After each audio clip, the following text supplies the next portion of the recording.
I'm give me one second here. As I adjust the visuals. I thought I had it all set, and of course the technology side of it seems to have closed up on me. Hold on as I open that. But as Sky introduced, my name is Martin Rizzo Martinez, and as Sky was just telling you, I am the historian for state parks for the Santa Cruz district, and my specialty is studying the history of indigenous peoples of the Santa Cruz area and looking at that history. So I'm going to talk to you all today about giving you kind of some of the cultural history, and I'll talk specifically about stuff that relates to Wilder Ranch to help you with that. So let me see if I can keep sending me in presenter view.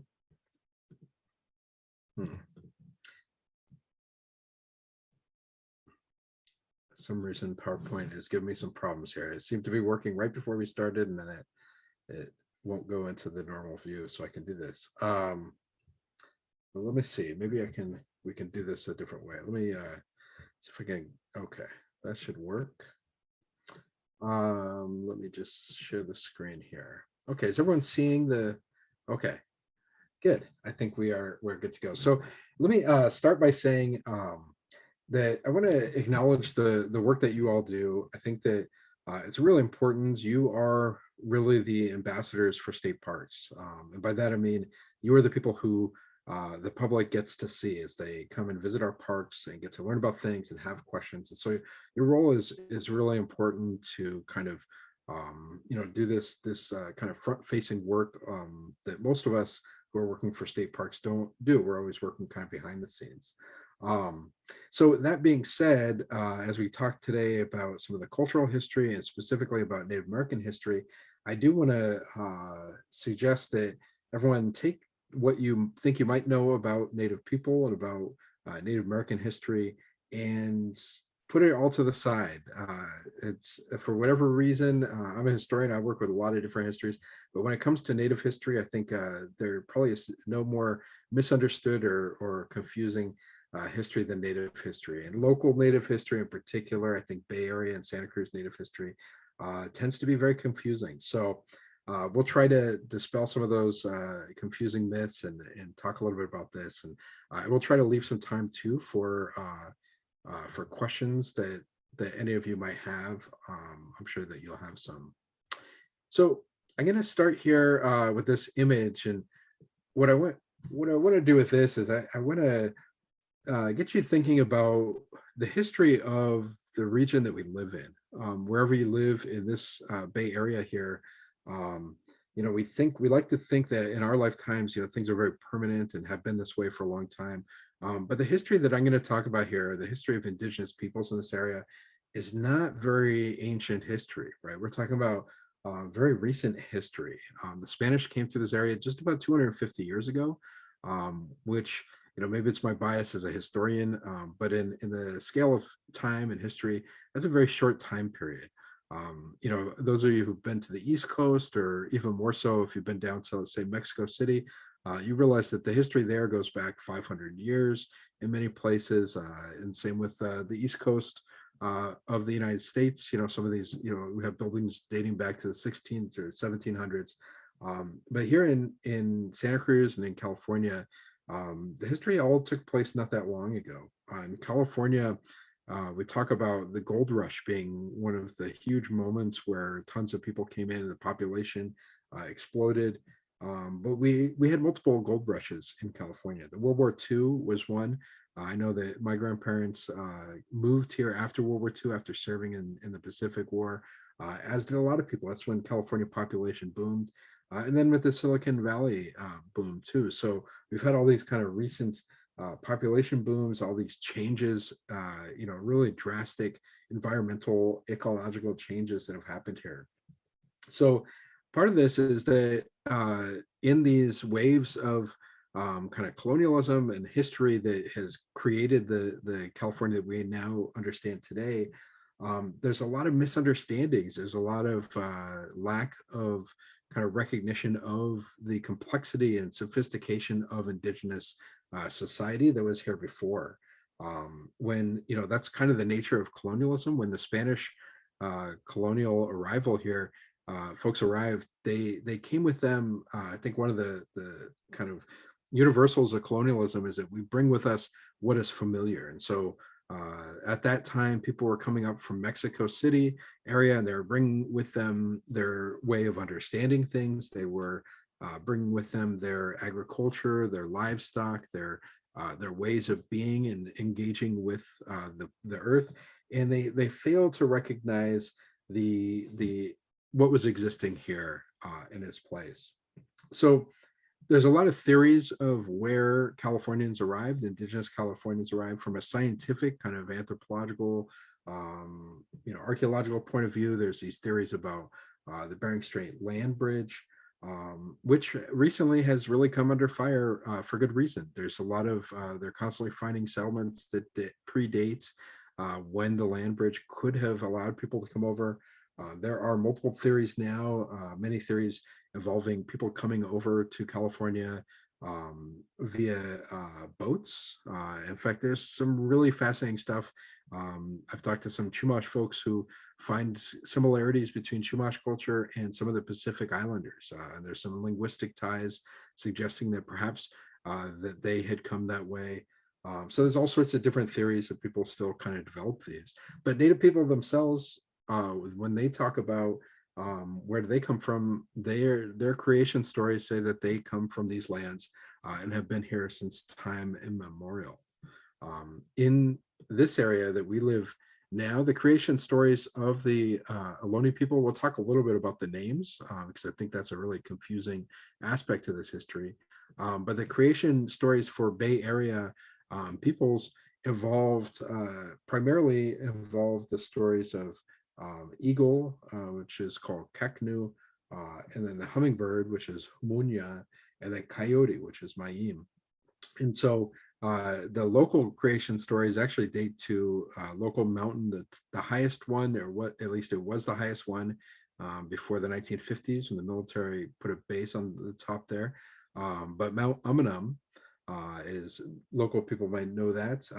It was recently opened up to the public. But that's the site of the creation story. And you might notice, but the word for hummingbird is Humunya, and Mount Umunhum is Hummingbird Mountain, right? So the word for hummingbird is built into that peak of the mountain up there. And the creation story says that the eagle, hummingbird, and coyote met up on the peak there. The coyote went down into the valley and married the first human woman, and that's where the Ohlone people of this area came from that.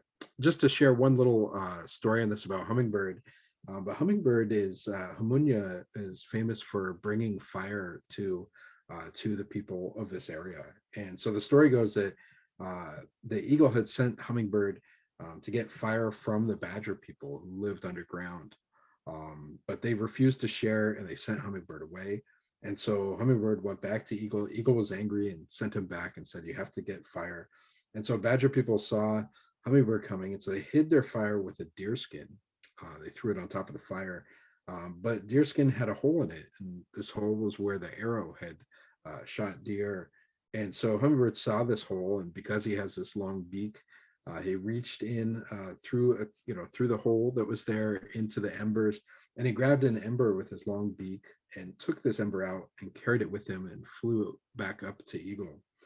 But as he was trying to fly up there, hummingbird had this hot ember in his beak and in his mouth there, and he eventually was able to put it into his arm. But by the time he had done that, he had actually already burned his throat. And so according to the people, hummingbird, that's why hummingbird's throat is red, is because he was able to steal fire and to bring it to the people.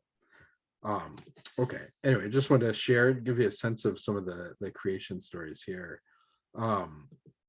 So when we talk about Native people these days, we're talking about this mosaic of languages. In fact, we understand Native people, a lot of it is built on kind of the academic ethnographers and linguistic anthropologists who have done a lot of analysis of different languages. And so this is how it's broken up there. And I think it's important to understand this because Native people certainly did not understand themselves in the same way. When we look at these things academically, it's a little different from how Native people would have understood themselves back in the day, and that's still something that we try to piece together and we try to understand and work with our Native partners today to better understand. How did they understand themselves? And they would have understood themselves in a diversity of ways, by their extended kinship families that were around them.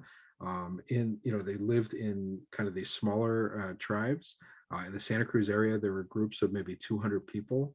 When we talk of Ohlone people today, and we'll get a little bit more into the word and the history of this, but we're talking about 50 different independent tribes that lived throughout the Bay Area.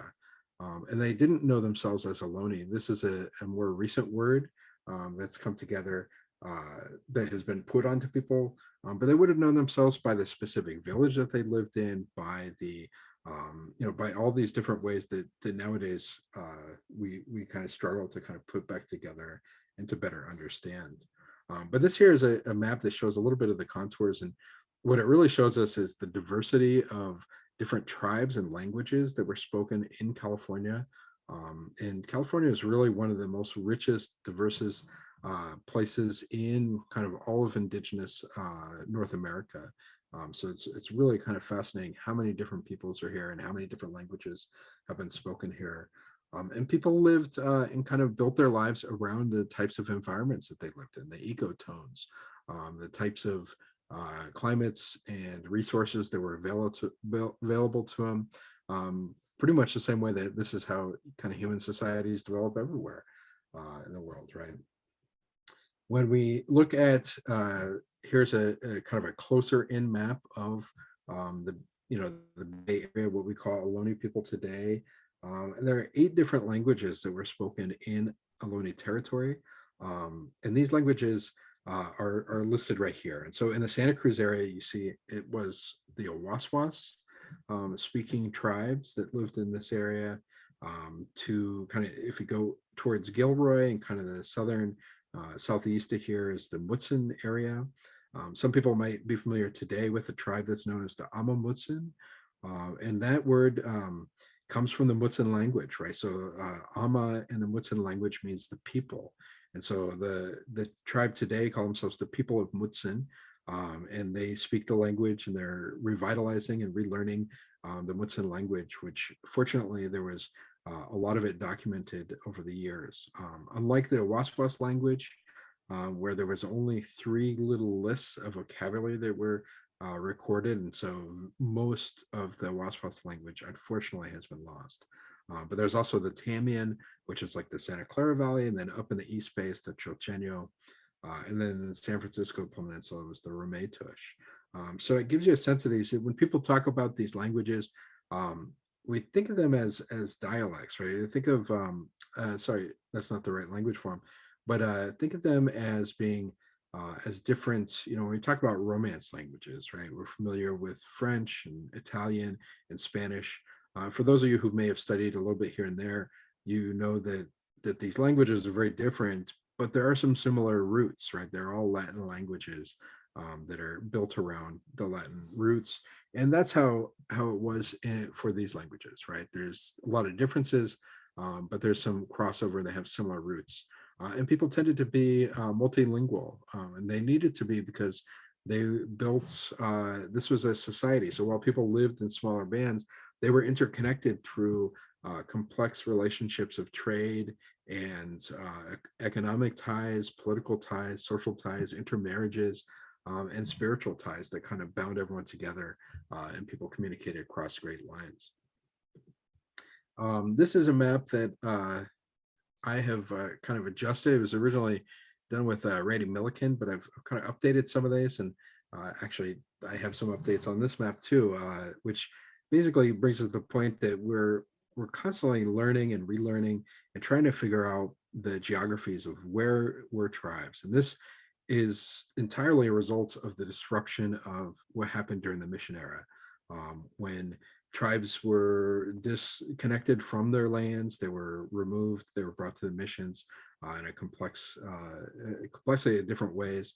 But there's a lot of disconnect with kind of where some of those old village sites were there, because people lost those connections. Those who did manage to make it through the mission era no longer thought of themselves specifically as Aptos people or Weepy people or something, but began to identify themselves by the mission in which they had come through.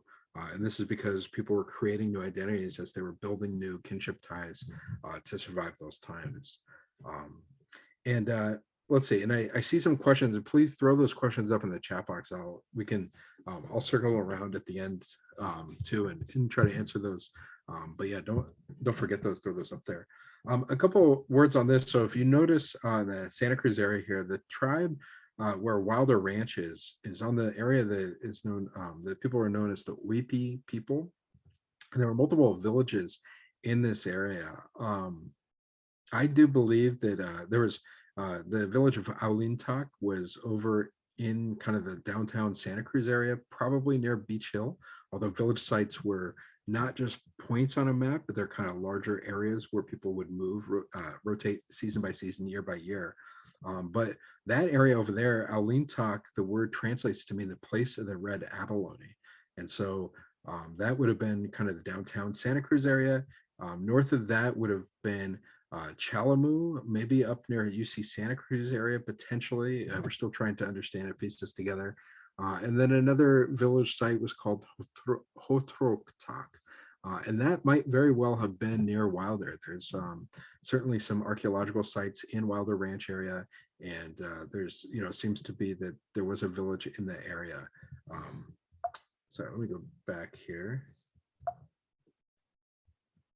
I want to stick on this one for a second. I just lost my cursor there.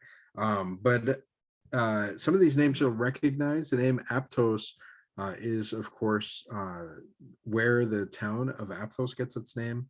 There's a village site up the San Lorenzo called Zayanta or Zayantak, and that is where Zayanti, that place up in the hills here, gets its name too. The chief of the tribe, the Uipi tribe of the Santa Cruz area, which includes Wilder, would have been at the time when the Spanish arrived, was a fellow named Soquel. And so you may recognize that name too if you're from Santa Cruz. So some of these names persist even though people don't really often recognize where they're coming from. But the question often comes up, what do we call Native people from this area? And it's a good question. I'm sure you'll run across that too if you talk to people about this side of history. And the answer to that question really differs from person to person. It's always best to call people by what they prefer to be called. Most people, Native people of the Bay Area that I know, they prefer to be called by the specific tribe that they are. So that would be the Amamutsun people or the Muwekma people, right? There's multiple tribes, or Rumsen people. So I think, people often prefer that.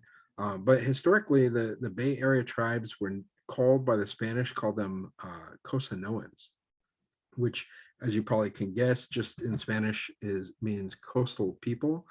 It really had nothing to do with the people here. And so for a long time, that's what if you look at any kind of academic reports, ethnographic, archaeological stuff, they always refer to them as Cosanoans. And it wasn't until the 1970s that the term Ohlone began to be used, most famously in Malcolm Margolin's famous book, The Ohlone Way. But the word Ohlone itself really comes from 1850 is when it was first recorded. And there was an American ethnographer who was passing through Dolores, which is San Francisco, and he talked to somebody who had been at Mission Dolores there and survived that family. And he said, what do you call yourselves? And the person responded, Ohlone. And so that's what got recorded, and it kind of was buried there until somebody found it in the 70s and brought it up and said, hey, that's what these people are.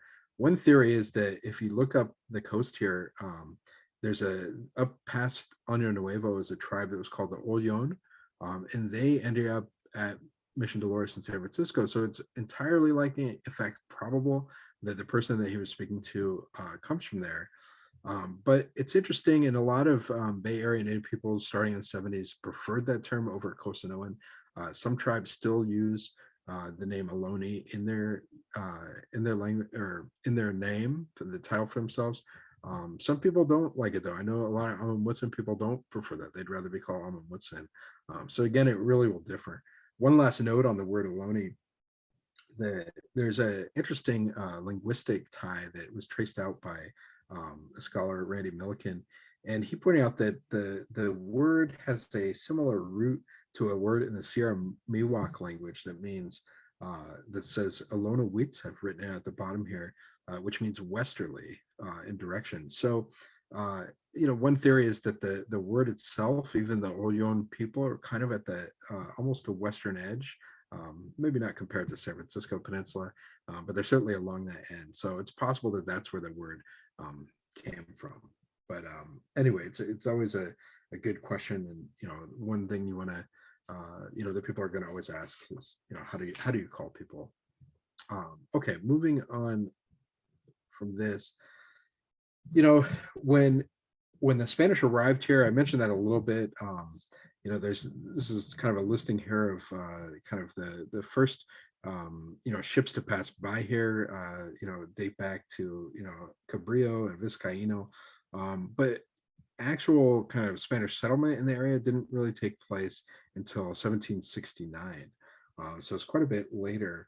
And the reason that the Spanish came here, this is something that's kind of been debated, but basically at the time, Spanish had missions down in Baja, Mexico, southern part, but they hadn't, though they had claimed this, right? Part of this colonial process was kind of, as these boats came by, Vizcaíno named Monterey Bay, right? So they'd name areas and kind of claim them.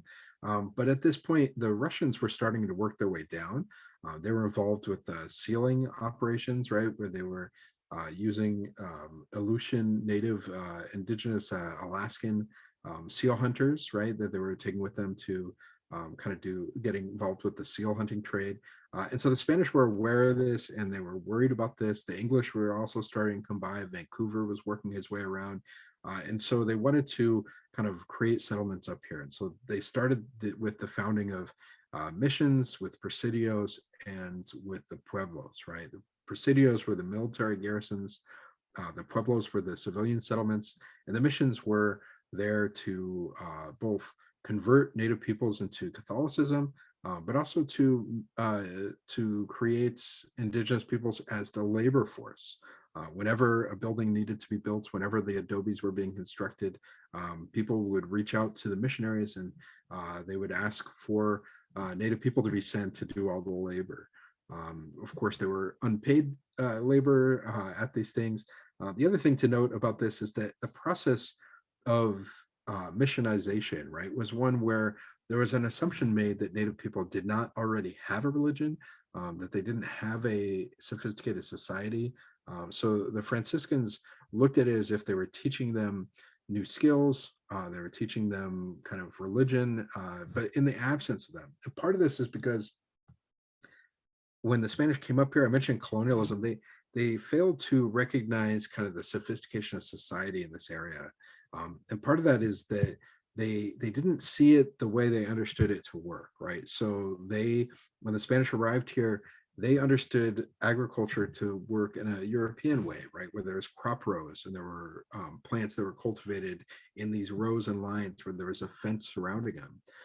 But what they found was that Native people here lived with an abundance, right? There was a ton of plants and resources that they could use. And the Spanish assumed that there was just dumb luck, that they just happened to have this abundance. They lived in a place where there's a lot. What they didn't realize is that Native people had a very complex, sophisticated land management process that they had developed over thousands of years. So they used things like controlled burning to kind of keep the rotating, the environment, and to kind of keep replenishing nutrients and to replant things.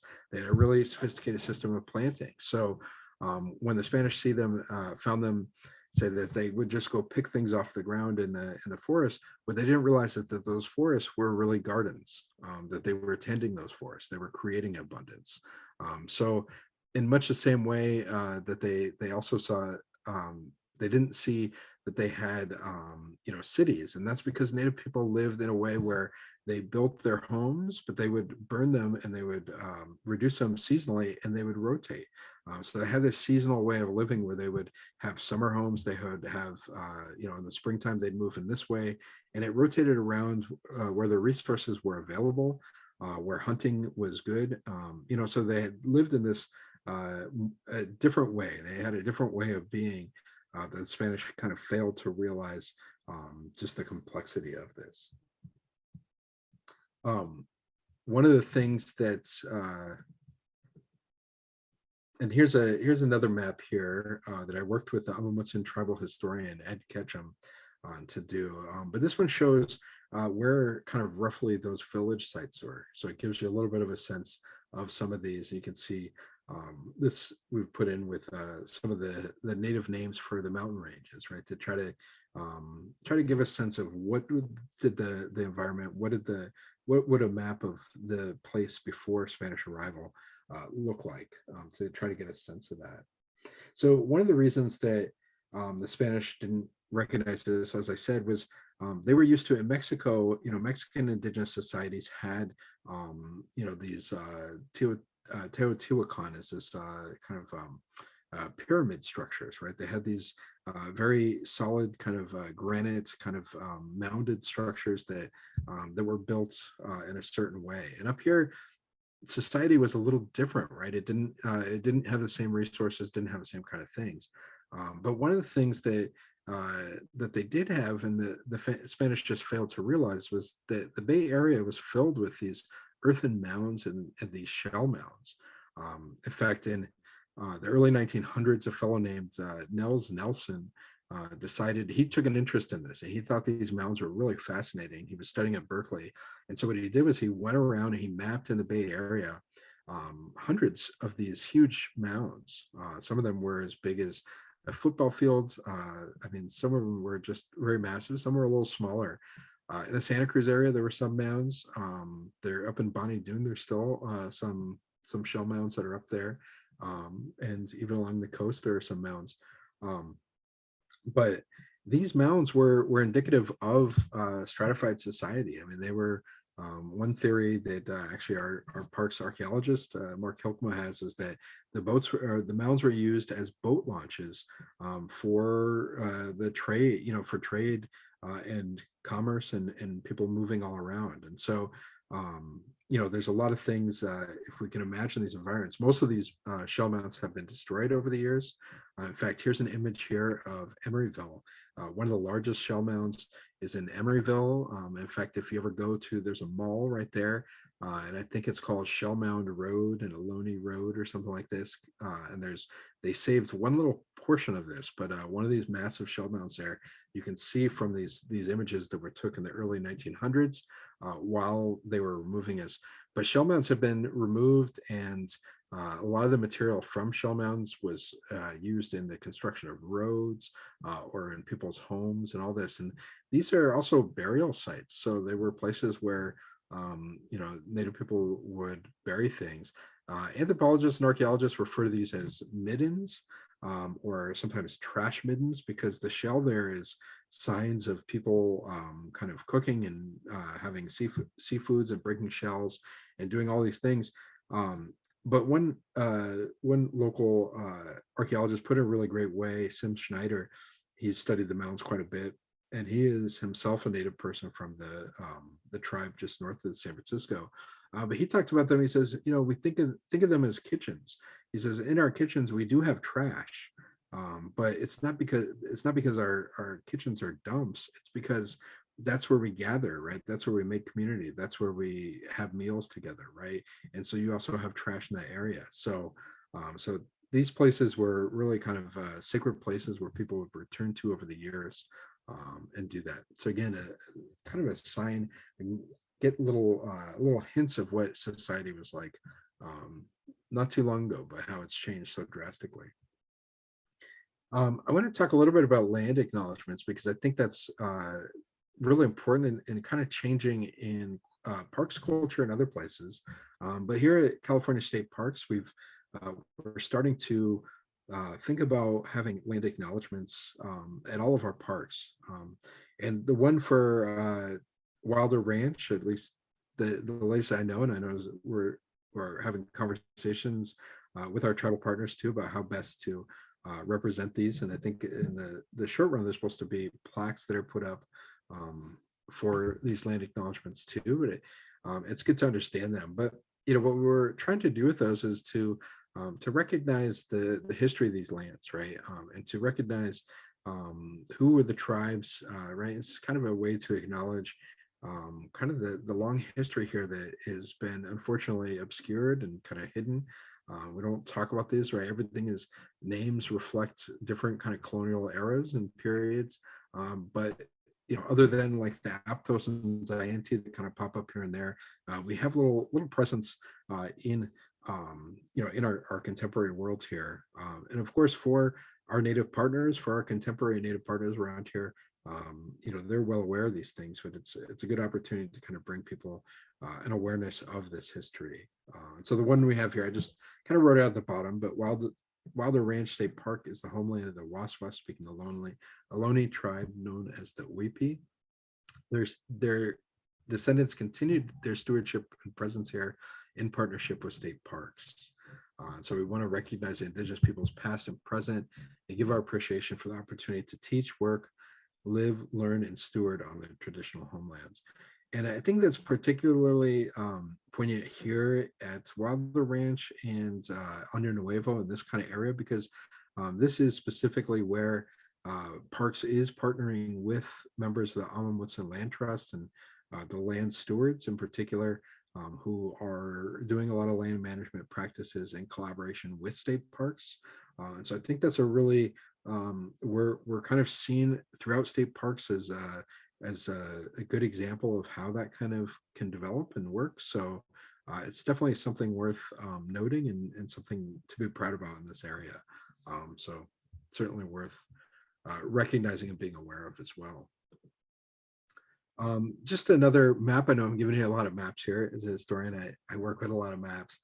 This is another map that we put together recently at the suggestion of the Amamutsan Tribal Chair, Valentin Lopez, as a friend, and he had recommended, he had asked me, I was talking to him about what kind of maps we can make, and he said he'd love to see a map where that would show the tribes that were taken to Mission Santa Cruz. I thought it was a great idea. I actually think it would be great to see maps like this for each mission so people can understand the impact. But when we're talking about Mission Santa Cruz, there were thousands of people, about 2,500 people who were taken to Mission Santa Cruz over the about 40-year period that the mission was there. Mission Santa Cruz was a smaller one, way smaller than, say, Mission Santa Clara.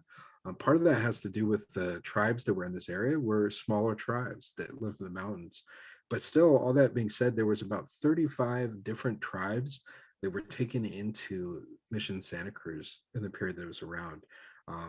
And we put this map together. The darker the colors mean that more people from those particular tribes were taken into the area. And then once you get out to the far right there in that large bubble, those are tribes from the San Joaquin Valley, the Yokuts tribes.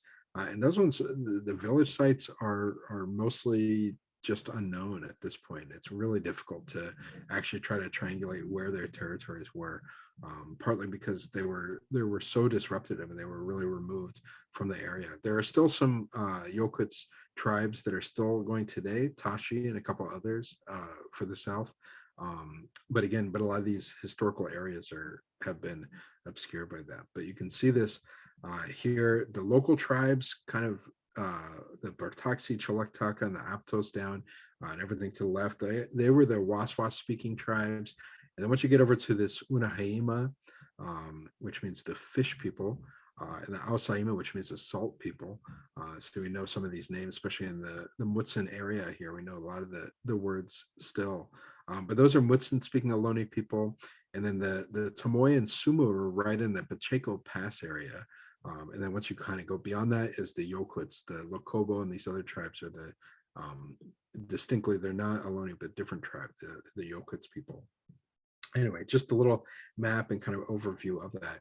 So getting back to the social history here, one of the reasons that the Spanish didn't see them is that everything they built was usually made out of plant resources, made out of feathers, and it would be burned, and it would disappear over seasons. So houses weren't built permanently, but instead they would build these tule type homes. And I move through some pictures here so you can see these images. But these tule style homes, people lived in, and they would burn them or take them down at the end of the seasons. But you can see they were, they worked really perfectly for the climate for the area here. It's a little different. They used tule reeds for a lot of things. They built boats. You can see a boat here for this. There were all sorts of different things that were used by this. They used such a phenomenal different bunch of grasses and different types of resources here. But again, um, they were a fiber-based society, right? So they really kind of created everything out of the plants and the resources around here. Again, California was known for just having one of the richest diversities of plants in the area, and so part of that is the baskets, and I'll show you some baskets soon. The coastal tribes here had an unbelievable access to coastal resources, and this means like the fish resources, the mammals, but also the seaweed and different things. And so they're able to trade these resources over to tribes that then would trade them inland, and the trade networks would really stretch forever. I spent some time researching down in Mexico City, and I went into some of the ruins, the Aztec ruins there. And believe it or not, they actually find some California artifacts, some shells and stuff, all the way from California that make its way down into Mexico. So I think our understanding of how sophisticated, how interconnected society was is really more limited than we realize. Talking about shells, there's a ton of different shells here. Of course, the abalone is a huge one. But all sorts of different shells. On the very bottom here, you see these olivea shells, and those shells were snail shells, but they were used as currency. In fact, it's probably, to the best of my knowledge, the longest running currency, because we know that it was used as currency going back some 9,000 years, and it was still being used as currency well into the mission era. In fact, archaeological digs at different mission sites find that people are still creating the olivea shells currency into and beyond the mission sites, which is pretty phenomenal. But they'd use different different things. They'd use some of these mussel shells to shave with. And so there's all sorts of different usages for these things. People would hunt. This is a painting that was done, drawing that was done by some of Louis Choriz, who was traveling through the area in the early 1800s, and made a series of drawings that are probably the most famously known drawings of Ohlone peoples here. Some interesting things here. You can see the quiver to hold the arrows down there is an otter quiver. So it's used like the skin of an otter is used to kind of hold the arrows. And native people would hunt without clothes. In fact, they often men didn't wear clothes in this area, partly because of the tropical climate, or I'm sorry, the nice climate here. But also with hunting, wearing clothes would hold people's scent, right? And so part of hunting involved trying to conceal one's identity. Here's an example of somebody hunting, wearing deer horns, right? Deers are not known for having really good eyesight. They kind of see things in a hazy way. So they learned that you could trick the deer and be able to get up pretty close to them by wearing deer horns. They wouldn't be able to distinguish and see that it was a person there. So this kind of segues to burning. We talk a lot about fire management here, and you have some great resources, folks who work here like Sky, who are really knowledgeable about some of these burning practices. But one of the reasons that they would burn certain areas was to create ideal habitat for hunting, right? So by burning out certain fields, by replenishing certain grasses, right, they knew that they can manage things in a way that would kind of facilitate the best opportunities to have the animals that they wanted to be in the right areas, so that they could hunt them. They also, some certain plants really flourished because of burning. There was a study that was done in the last 10 years here up in Caroste Valley. It was done in collaboration between state parks and UC Berkeley and the Amundsen. And they found a lot of things. One of the things that they found is that there was an abundance of California hazelnut. But hazelnut doesn't grow on its own. So, and there are no wild hazelnuts in that area today. And so, when they realized that there was a ton of evidence of hazelnuts there, they realized that the only way that could be there was through controlled burning and by burning back of certain other plants to allow the hazelnut to grow there. So again, we learn more and more these days just how sophisticated these what they call traditional ecological knowledge or TEK and these kind of ways of being are. Seeds, I mentioned before the value of native plants. Here's some baskets. This is, I think, just a cool example. But these baskets in particular, the one that she's holding in her right hand is on the left on the picture on the right, if that makes sense. But that's a seed beater. So they had certain baskets that were made specifically for gathering seeds and for kind of building seeds. When the Spanish passed through the area, the Portola expedition, they were starving and they were having scurvy and really not doing well, and they were fed by the tribes here. In fact, in Año Nuevo area, the Quiroste took them in and took care of them. And one of the things they fed them was these seed cakes. They were basically kind of cakes with seed and used some like local honey. Anyway, seeds were used for a lot of things, but part of it was the replanting as well. Um, and of course, everyone knows about acorns, but just some images here, interesting. But you want to think about, of course, people were gathering acorns and they used it as a really important carbohydrate that they would turn into kind of acorn mush, and they would season with different other flavors and foods with it. But these are some granaries, right? Of course, they needed to places to store these, but acorns became an important source of things to store into the winter months and everything. The process of turning, being able to eat acorns is a really intensive one because they have this tannin, this toxicity to them, and so they're not really edible on their own. But it actually requires a whole process of leaching these, grinding them down, into the mortars. And we find these types of little mortars all throughout the area.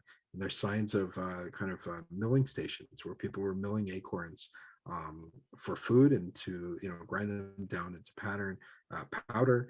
And of course, there's different baskets for everything. So they would have baskets to carry these things. They'd have baskets for the seeds. They'd have baskets for the powder. And it might require a different type of mesh to it, right? A different level of this.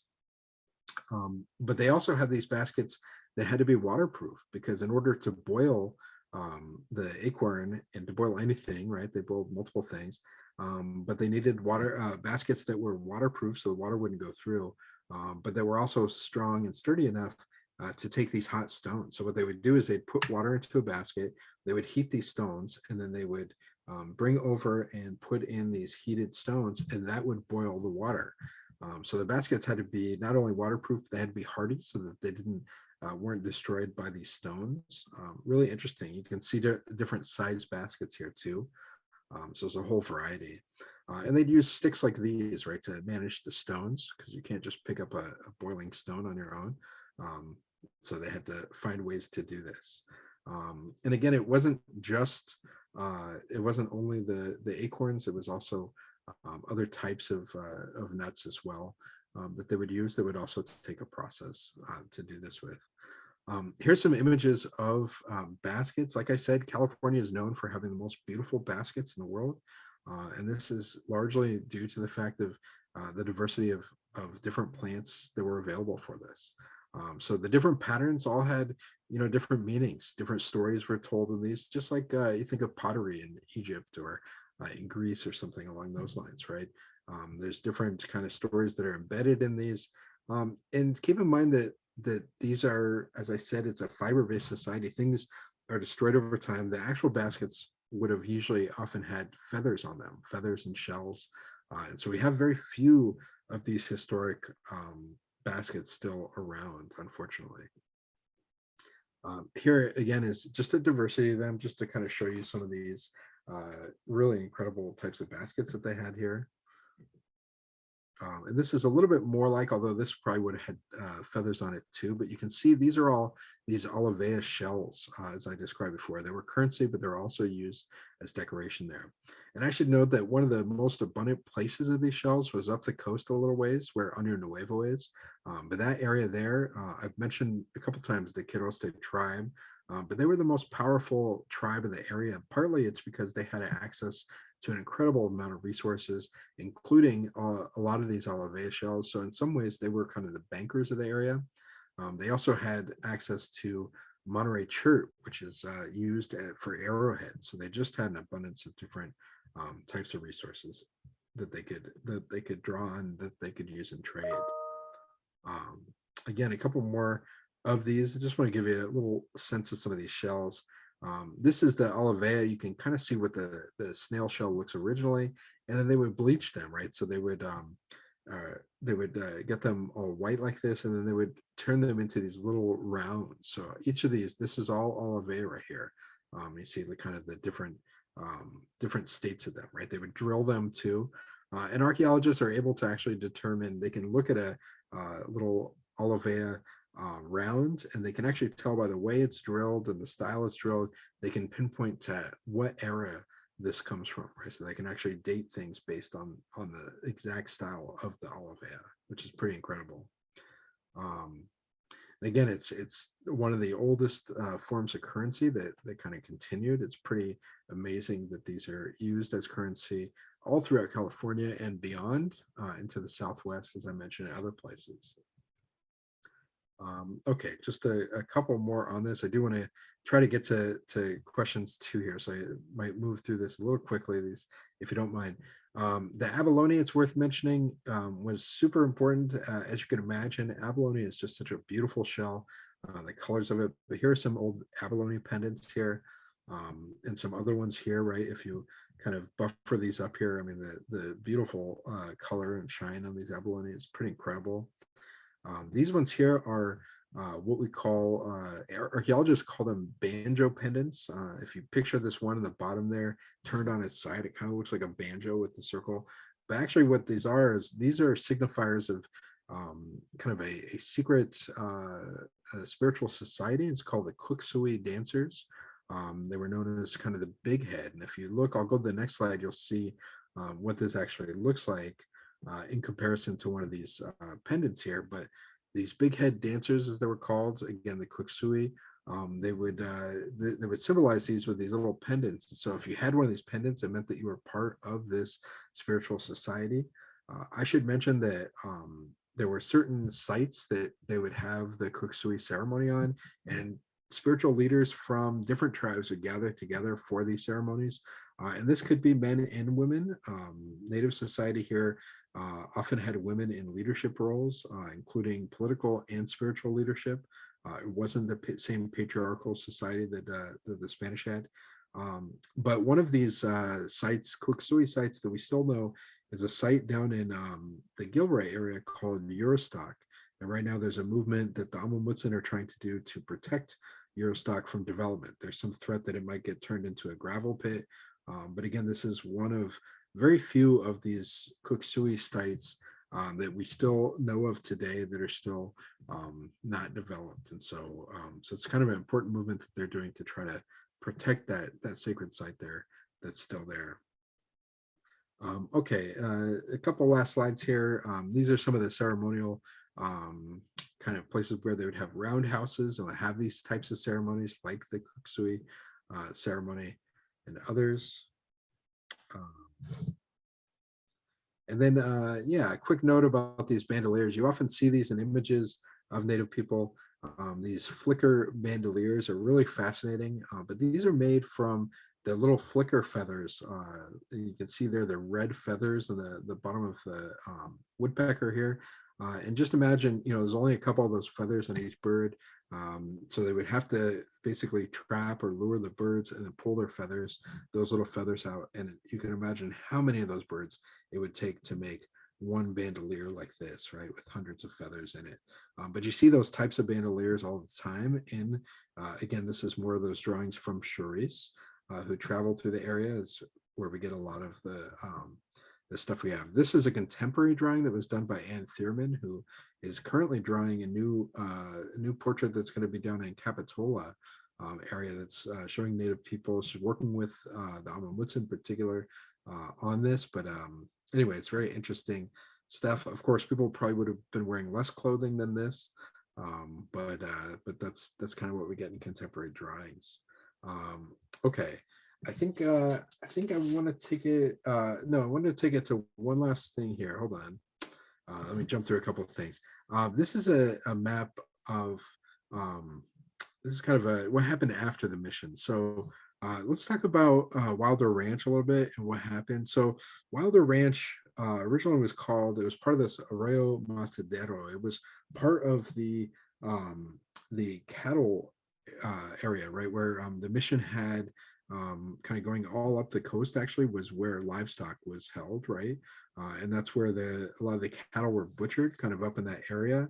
But after, by the 1830s, the missions were closed. They were secularized, and this is partly as Mexico became a nation, right? And there's a transition away from Spanish colonial society, and there was an interest in the Mexican government in basically disempowering the church and colonial institutions and trying to turn over church lands to people. And initially, the plan was that Native people were to be given, who were at the missions, were supposed to be given all mission lands. And of course, that didn't happen. Instead, most of the lands were given in these large land grants to some of the elite families in the area, the wealthy families, like the Castro family was really the big one in Santa Cruz. And in fact, the land that would become Wilder Ranch was known as Rancho Refugio, and that was granted to three Castro sisters, Maria Candida, Maria Jacinta, and Maria de los Angeles. And it was Maria Candida who ends up with the land. She married a Russian man named Jose Bolkov, at least he was born as Osip Bolkov, but he becomes Jose Bolkov as he naturalized and Catholicized and became a Spanish citizen. And they end up living there, and that's why the Bolkov adobe, as you know, is in that area. And so that area becomes a ranch. In fact, Bolkov is the administrator of the mission as it's closed. And so the story says that he actually brought the original tiles from the mission down to the lands there. And so we don't know for sure. I mean, there's no way to really know, although we've talked about maybe testing them, but it's possible that those Bolkov adobe roof tiles, come from the original mission. But the story of Bolkov, I shared a video that we put together. Somebody's working on a book about Bolkov that I shared with Kevin earlier, that it might get sent out to you, hopefully. I encourage you to watch it. There's a lot of really fascinating stuff about Bolkov. But a quick note is that, they had the rancho up until 1854. And that's when the records are actually on file at the mall. They're really fascinating. There's a court records about the rancho there. But what happened was Bolkov, according to the court records, Bolkov went out drinking with a guy named Moses Meter. And some of you might know him from the Meter House. By the end of the night, by the next morning, I suppose, Bolkov had signed away the lands. Meter had convinced him to basically put his name onto the deeds. It wasn't even his lands, really. Technically, it belonged to his wife, and to sign it away. And so the court records are fascinating, including testimony of his wife, who was less than thrilled with her husband, as you can imagine. They were advised by their lawyer, a fellow named Henry Watson, who Watsonville is named after. And Watson advised them to move off the property. The best way to keep it would be to move off the property. Which of course was terrible advice. They never got to move back onto it. They moved down to the Castro Adobe in San Andreas, and Watson ended up with a small percentage of the lands as well. And that's a whole nother story about just the crazy court system that basically managed to get a lot of people to lose their lands in a very quick period. Okay, so anyway, that's I think that's kind of what I wanted to cover here. I guess I did mention the land management that's going on today. But anyway, I'm happy to shift and to answer questions. But I know there's some in the chat box, but thank you all for your time.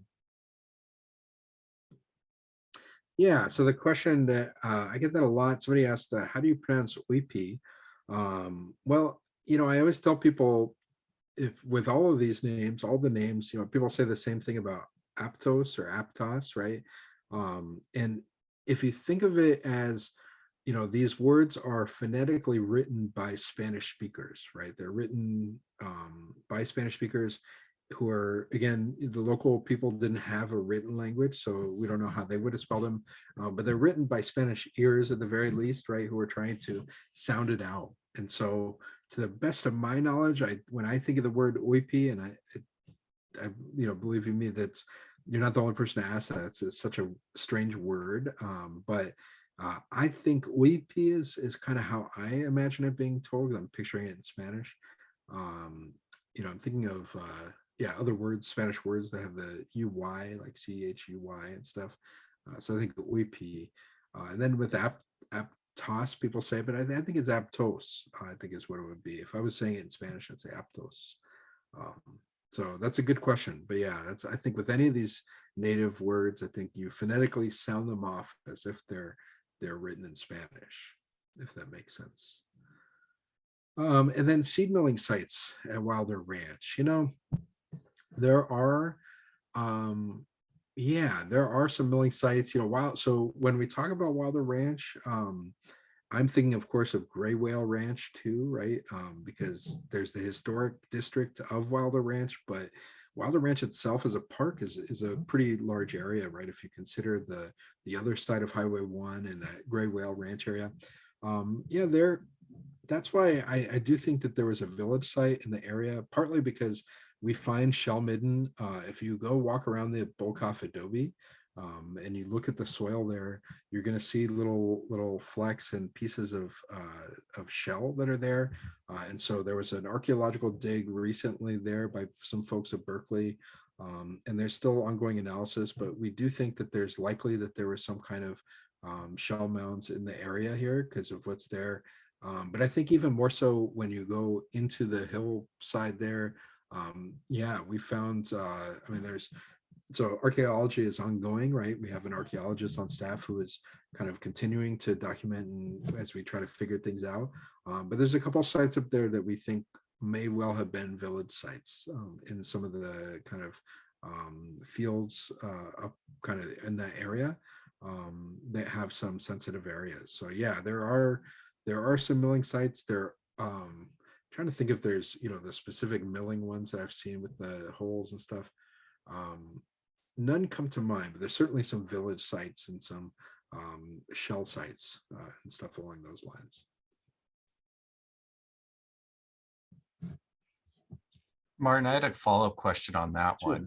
one. Is things like that, like, locations of a mitten, is that's like information that as staff and volunteers that we can share with the public, or is that sensitive information we don't want people to know? Yeah, I'm really glad you asked that. That's really important. I know people are interested in it, and probably 9 out of 10 people who are interested are just curious, like anyone, like I would be too. But these are very sensitive sites. So unfortunately, there are and there continue to be people who go look for sites to loot them. And there's a black market for all sorts of arrowheads or mortars and different things, right? And then there's people even who dig up grave sites and everything. So unfortunately, there are a lot of people like that who are out there, and so we have to be really careful about that. So we don't document. It's not publicly available archaeological sensitive sites. In fact, we really try not to. Every once in a while, there's some books that come out. There's a book that came out on Oakland Hills that kind of had maps where every archaeological site were, and this caused a lot of people to be upset within the native community, within the archaeology community, and people are saying, yeah, you have to be really careful with these. And again, 9 out of 10 people are probably really well-meaning and just curious, but it's those others that kind of ruin it, where we have to just be really cautious with that. So absolutely. So I think if you're aware of these sites, we had an incident come up in Año Nuevo where we were realizing that people were showing sites and the tours there, and and again, I understand the well, if I were on a tour, I would be asking that myself and be like, hey, can I see one? I would love to see it. But I think we have to realize that it's just not worth it, because you just don't know if somebody you show it to is going to come back on their own and start digging around to mess with things. So yeah, so I think it's good to talk about things with people. It's good to share information with people. But if they're asking about specific things, we don't want to go there. We don't want to share that. I'm glad you asked. Thank you, Sky.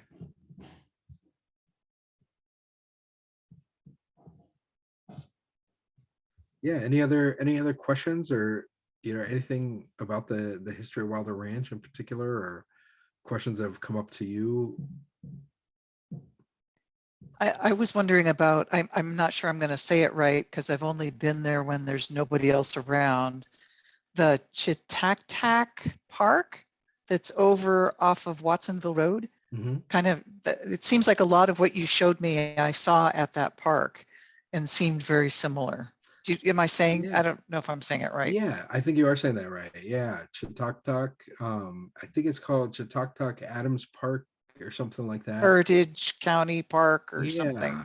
yeah, that I love that place. It's really cool. It's off of if any of you haven't been out there, it's yeah, off of Watsonville Road. It's kind of over the 129, I think, and then it cuts Yep. over. But yeah, that's an area, it's an old village site around there. It probably, I think on those maps, it's in the territory of the Unahaima people, which is the fish people, is what their name means. And it is interesting because there's a river there, right? And there would have been salmon in that area, which is, I find, kind of interesting with their name. But yeah, what's really cool over there is they have a lot of these petroglyphs. So they happen to have this rock outcropping over there. And so in the petroglyphs, there are what they call, people who study this, archaeologists call it cupules, right? It's like these concentric circles and everything. And so anyway, still some interesting debate and conversations about what those signify and what those mean. And I've heard some interesting theories. Some people say that it's not even about the shapes of those, but it's the process, like of creating those, is like calling as a shamanic thing, where it's like calling on certain spirits or something. So there's a lot that we don't know still about what exactly those signify.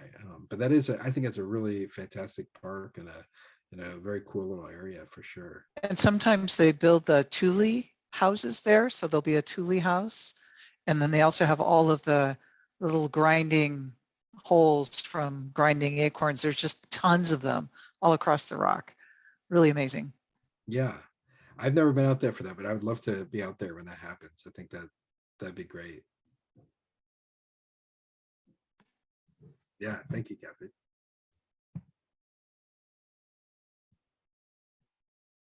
Yep. I had one question about the area in Majors Creek, which I know is closed to the public, but I had heard that that had a significant presence from some of our local tribes, that there were archaeological remnants in that area. Yeah, I think that, yeah. Oh, I'm sorry. Go ahead. Um, Oh, okay. Yeah, Bretta. Yeah, I mean, to my understanding, I do think that there are some sensitive sites up along Majors Creek.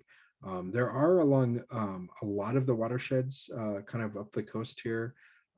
Like I said, the Año Nuevo tribe, the Quiroste, were one of the largest. Part of it has to do with kind of the way that area is shaped. Is kind of a little bit more open valley, right? Kind of the mountain part kind of subsides a little bit. It's more of that Quiroste Valley. And there was just more room for people. But again, part of it was that they had access to so many important resources, that they were ended up being, this really large and powerful tribe there. But yeah, there are a ton of sites kind of up along the coast the whole way. Between Wilder Ranch and Año Nuevo and Davenport area was a tribe called the Catoni. And I think they're making that the Catoni Wilderness or something, I think is part of the name that they're creating for that area now. But that Catoni were people who were actually really fortunate. The only kind of oral account, written account, is a fellow who survived Mission Santa Cruz named Lorenzo Asisada, and he gave all these interviews in the 1870s and 80s. So we have a lot of information. But his father was Katoni, from a village site, probably really close to Majors Creek, or a little bit further north, maybe Scotts Creek there. But anyway, so he talks a little bit, but that tribe kind of went all the way up towards the mouth of Big Basin even. So they kind of had a coastal village sites, and then they had sites that were kind of up in the mountains a little ways. And again, they would bring these coastal resources all the way up into the hills up there and then trade them. So it's pretty phenomenal. But yeah, that area and pretty much all along the coast, there's a lot of presence, and there's a lot of native peoples and a lot of villages that were up and down the coast. So they had Swanton then, right? Yeah, that probably would have been Swanton. Yeah, I would think Swanton would have been in their area too. Yeah. Yeah, it's really interesting to think. I mean, I can't help but when I'm out hiking around and in these areas and just kind of thinking like, what was this like? Where was this? Who was here? What was their relationship like to this particular area? It's definitely really interesting. Do we have any idea what kind of gathering these peoples would do as far as foods? The herbal gathering? Yeah, well, I mean, it's a lot of different things. I mean, they really, I think, to be honest, our knowledge of the types of plants they used is not complete, right? There's a lot. Some of it was documented. Fortunately, some ethnographers did this, and some of the tribes further up north where they didn't have the missions, they didn't have the same type of history, continued to use a lot of traditional foodstuffs. The Amamutsin here, they're actually relearning it now. So they work really closely with a friend of mine, Rick Flores, who manages the Amamutsin Relearning Garden up at the UC Santa Cruz Arboretum. But so now the tribe is working with botanists to kind of relearn traditional usage. But yeah, I mean, there's a ton of different plants that were used and herbs. I mean, so many. I mean, I think there's a lot again that we don't know, and it isn't my specialty, so I'm not quite sure of all the plants. But I do know that there is just an incredible amount. And the people today, there's a Basket Weavers Association where native people today, I think it's called CIBA, California Indian Basket Weavers Association. And they're at the forefront trying to kind of protect native plants, basically, is it, because there's so many invasive species that have kind of demolished a lot of the plants that would have been here. And so I think that's a big movement these days, is to try to protect the native plants, because the one thing, dogbane, for example, I know there's very few dogbane patches, but there are some in parks lands, and we have to be really cautious with them and protect them. And we have some native partners who are working to kind of cultivate those and take care of those. But dogbane was used as a cordage. It's a really strong type of cord that was used to tie things. That's really, really phenomenal. So we have a lot to learn these days. There's a fantastic book out there called Tending the Wild, and it's by a woman, Kat Anderson, and it's really amazing. And she talks a lot about how she started working with some of these tribal elders, and she's a specialist in ecology and plants, and she started working and realizing just how the depth of knowledge that native peoples had about these plants. And so she really has tried to kind of learn from that and share that information and knowledge. So kind of bring back these ideas of like, let's actually learn from this environment. We live here in California. Yes, we have all these different plants we brought in, but like there's a lot of really incredible native plants, and we can start using those more, and we can start working with native plants and kind of relearning how native people did it back in the day. Well, and that kind of goes back to our theme at Wilder Ranch in development. And as you're saying, we can develop from our past. Yeah, absolutely. Our far past. Yeah. Mm-hmm. yeah, and still learn. I mean, there's so much to learn from that, right? From those folks. And to appreciate, the knowledge that was there and relearn. Yeah. Yeah, that's great. I like that, Rodney. Did I hear, I thought in Sky's introduction for you, Martin, he mentioned that you were working on a book. Is that true? It is true. I just published a book. Here, I'll share with you a link to it. It came out a couple months ago. It's the history of Native people in the Santa Cruz area, and it covers everything from the first chapter is about before the mission was here, and then later chapters go all the way up to about 1900. So I was looking at what happened to Native families and individuals. It's very specific. I was able to kind of find a lot of really specific stories of different families and peoples, and so it goes up through the whole 1800s to about 1900. Which is of course into the American era, because the American era starts in 1850s. So I looked at what happened to those families in the early early Santa Cruz era. I will say the first publishing of it, it's an academic book, is coming out in hardcover. They are going to make us paperback. They do have copies at Bookshop Santa Cruz, but if people are interested, I can give you, there's a 40% off code that I can give you. I'll put it in here into the chat box, but it's 6AS21. So just in case anyone is interested, I want you to save some money on it, because the hardcover version is not as cheap as I would like it to be. Is that you can use that code at Bookshop and No, online, or just you- online? Just online. So the code Okay. only works with the publisher. Yeah. Bookshop Santa Cruz says they're carrying it at 20% off, which is nice of them. So they're carrying it because it's priced at $80, which again I wasn't thrilled with. But Bookshop, I think, said that they'd carry it for about 60, and then if you order it online, you can get it for 40% off too. I Oh, was and just then going to point out, I just bought it, and Friends of State Parks is selling it for less than that. I yes, don't know if they have it at Wilder. I just happened to be at Seacliff when I picked it up, but you can also buy it from Friends online. I don't know if they have it at Wilder, but yes, thank you for that. I'm forgetting that, but Friends does have. Let's see if I can. I think it was more like in the $40 range. Yeah, was almost half off. yeah, they're offering a really good discount on that too, and low shipping. So yeah. I'm not finished yet, but I'm enjoying it, so thank you. Well, thank you, Charlotte. I'm glad to hear it. Is there a way to know how did these territories need a lot of defending, or did it, once you established this was your area, it went on for millennia? I mean, that's a good question. Like the territories were, to the best of our knowledge, right? We pieced things together. They were well defended. There was enough abundance, right, in the area that people had their own territories, and they kind of would keep to those. But they would fight. There was warfare over territories at times. There is some evidence too. I mean, for the most part, people were relatively peaceful, right? They had interrelations, they had trade, they had all these things. But there were times where there were fighting and wars, and we see this in the archaeological records.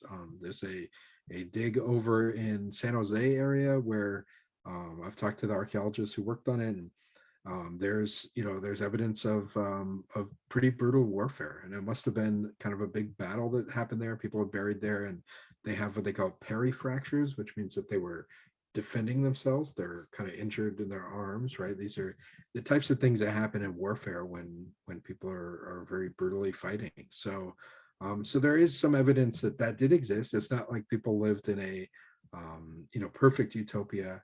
But at the same time, it was relatively egalitarian. Like it was, they say that from what we know, that chiefs, it wasn't highly stratified. Chiefs did have certain rights or certain access, and they're had certain things to signify their status. But for the most part, they were able to, they didn't. There wasn't a huge need for them, right? And people could choose not to listen to them, right? If they didn't agree with the chief. and they want to do their own thing, they could go and do their own thing. They wouldn't be punished for it, right? So, so it's interesting, yeah, to think about those things and how it works. But yeah, but territories were something that people would fight over. So if people came over into one person's lands and tried to maybe hunt on their lands or tried to, take things from them, without permission, that could end up in a battle or with people fighting over it.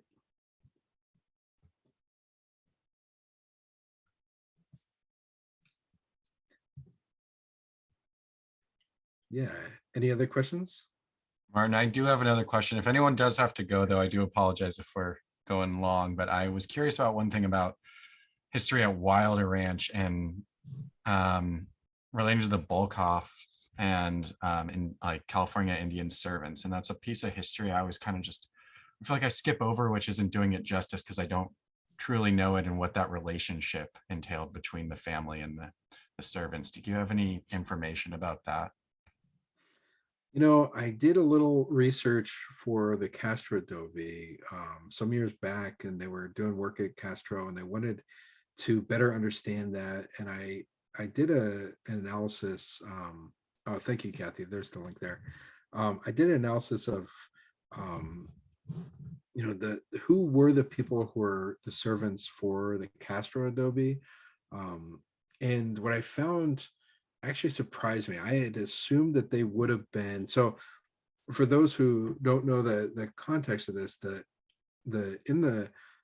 after the missions closed was what we call kind of the Mexican era, right? And there's a maybe 30-year period between 1821 and 1850, basically, where things were a little different. It did shift, right? Native people were supposed to be given citizenship in the Mexican era, right? That was very expressly clarified in the Mexican government. And there was some movement towards that. People had a little more mobility, but they also continued to be policed. The Mexican government, I see evidence of passports or people saying, hey, I'm sending 2 Indians over here from San Jose to Santa Cruz. Did they arrive? So there was a way that their movement was still a little patrolled. And then they often were the servants in the homes of like the ranchos. So this is like the rancho period. What I expected to see when I looked at the Castro Adobe was I tried to figure out, where did these folks come from? Who were they? What was their stories? And I was surprised to find that they weren't from Mission Santa Cruz. I had totally assumed that they would have been local Native people coming from the mission. But most of the people in Mission Santa Cruz did not end up in the ranchos. The people who were in these ranchos were coming from Mission Soledad, San Juan Bautista. So they were coming from other missions. And the question that I still have that I wasn't able to answer, but I think it would involve another kind of analysis of all of the servants at different ranchos. But were people moving?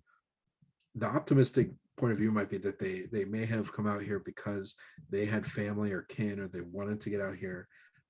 The less optimistic view is that they were brought here by the Castro family who had connections and brought as servants. I think it's probably likely the latter, but I think that we need more study to really understand that, because it's just tough to know what the dynamics were. But what was their status on them? I mean, I think the servants in general were not, they were the people doing all the work, right?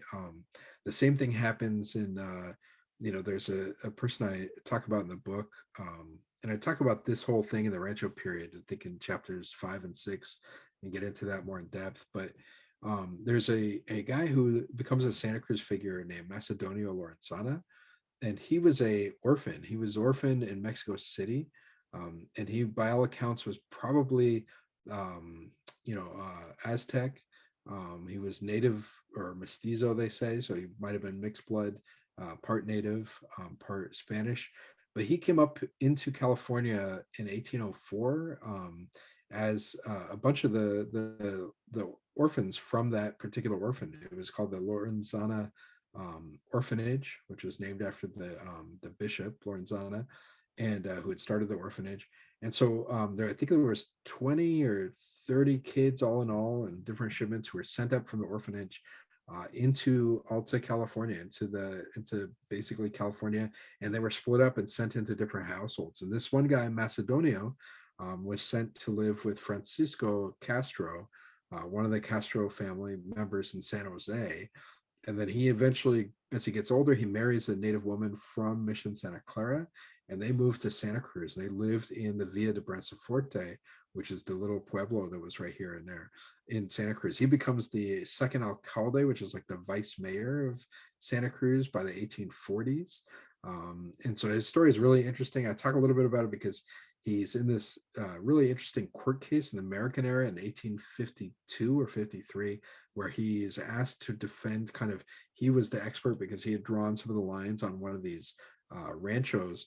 And in the American courts, they ask him if he was an Indian, because in American court system, legally, people who are legally Indians, the legal category of Indian meant that people weren't allowed to testify in courts. And so he defends himself and says, in the court records that are over at the Ma, he says, I am an Indian. And he says there's a lot of pride. He's like, I am an Indian. I come from the great Indian kingdom of Mexico. And I'm from, he says, he's trying to say Montezuma. He says Macta, he calls him Monterunius, I think, something similar, but I'm pretty sure he means he's talking about Aztec, right? But I bring him up because he was a servant in the Castro family, Francisco Castro, and I spoke with some of his descendants after I wrote a little piece about him, and was in touch with some of the Lorenzana family members. And one of the descendants I talked to, and he was just telling me the stories that he had always heard, but he was saying that he had always heard, I had no way to know this, but he said, in our family, he said they talk about how he was treated, and I guess he, it was passed down that he was treated pretty horribly by the Castro family. There's a lot of Castros around. They might beg to differ on that. I don't know, but that's a story that's handed down those families. So, I think in general, I think that circumstance of working as a servant on there, it's probably not the greatest of circumstances. I mean, people are not getting paid for this work. They're expected to do the hard labor. And it really just kind of depends on the people in charge and how they're treating them. But yeah, there's more work to be done on that for sure. It's a good question. And I had also heard, I'm a Sandy Leidenite, so I'm a Sandy Leiden certified local. And he said that the Mission Santa Cruz was particularly brutal. And so a lot of the natives died. In fact, the natives killed off their padres more than once, I guess. So you were asking what happened, how come they're pulling in natives from other areas? I'm wondering how much of the local population was actually left after the missionaries were here. Yeah, these are great questions. That's not only, Sandy Leiden, certainly that too, but like when I talked to Val Lopez from the Woodson Tribal Chair, that's the story he always told me when I first started studying and getting to know Val. And he said, hey, so the Amamutsan are mostly from San Juan Bautista, and they have some family connection in Santa Cruz, but it's mostly San Juan Bautista. And what Val always said is that their understanding is that the Santa Cruz had some of the worst of the Padres. And I do find there's some evidence, I talk about this in the book, but there's an example of this one guy, Fernandez, who was over in Santa Clara, and he there's a letter from one of the soldiers, and the soldier says that this Padre was beating a crippled man and threatening to burn down their village if they didn't convert.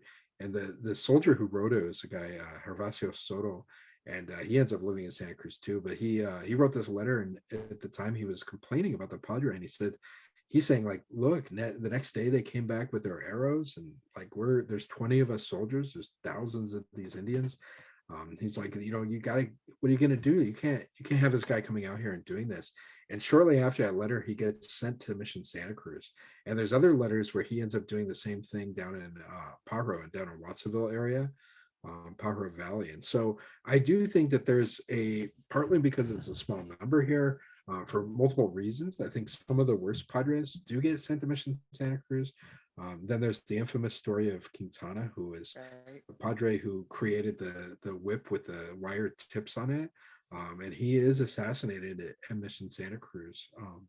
the third chapter of my book is all about the assassination and about that whole story, which is just a very crazy, wild story and very interesting. And there's a woman who's at the center of the story, Yakanan Sa, who is actually the one who comes up with the strategy and the plan to kill Quintana. And and in fact, the name of the book is "We Are Not Animals," and it comes from the interviews around that, because that's the oral history when they were asking about what should we do about Quintana.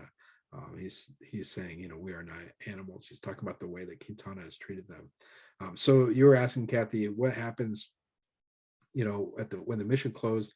About over 90% of the people who were baptized in Mission Santa Cruz died by the time the mission closed. So there was 2,500, just under 2,500 people baptized, and there was just over 200 people who were still alive when it closed. But a lot of those end up dying from smallpox in 1838.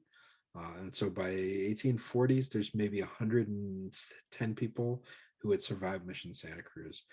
And unfortunately, there are very few families today who trace back to Mission Santa Cruz. There are none that are super public. I've talked to some people who have some heritage there, but there's very few who are directly aligned. And so that you're right, that is part of the reason. But there are, you know, in around Mission Santa Cruz, there were two reservation areas where tribes end up. One of them is on the west side by West Lake up there, where Geronimo and his family lived. And then down in the Potrero area, which is where Costco is and Evergreen Cemetery, and that area becomes known as the reservation. And there's a community of Native people that lived there up until about 1884. 1885 is kind of when the end of that place being known. But it's known in all the newspaper recordings. They talk about it as the Potrero or the reservation. And it's interesting. I mean, I found a lot of newspaper articles about that and some stories coming out of the community that's down there. But yeah, it's unfortunately a very difficult history, as a lot of those were.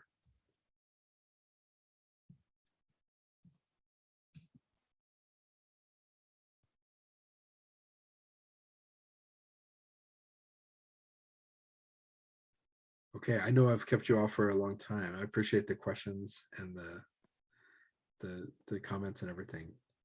We appreciate the information. Thank you. Sure, my pleasure.